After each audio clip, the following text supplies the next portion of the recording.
Hello everyone, in this tutorial we are going to understand what is the difference between move and copy command in AutoCAD. In the ribbon, this symbol denotes the move command, and again downside of that we have a copy command. So let's see the difference between these two commands. So to understand the difference between these two commands, let's make a rough rectangle here.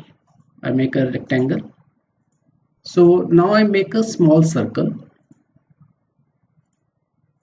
So this is a default objects. Now I select the move command from here.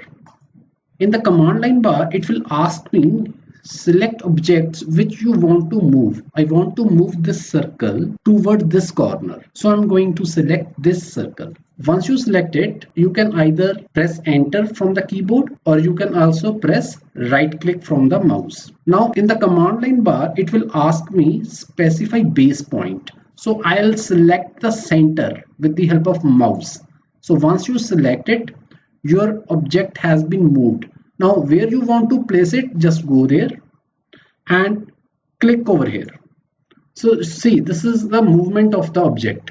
So you just move the object from one point to another point. Now I am going to make a copy of these circles at every corner of this rectangle. Select the copy command. Now again, in the command line bar, it will ask me about the select object which you want to copy.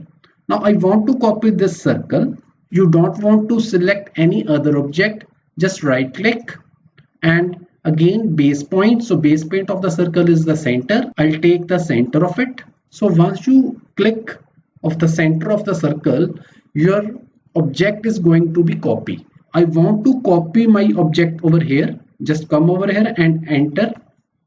Again want to copy here, just come over here and click it, and again want to copy here and come over here and click it. Still your copy command is running. To come out of the copy command, you have to press escape from the keyboard.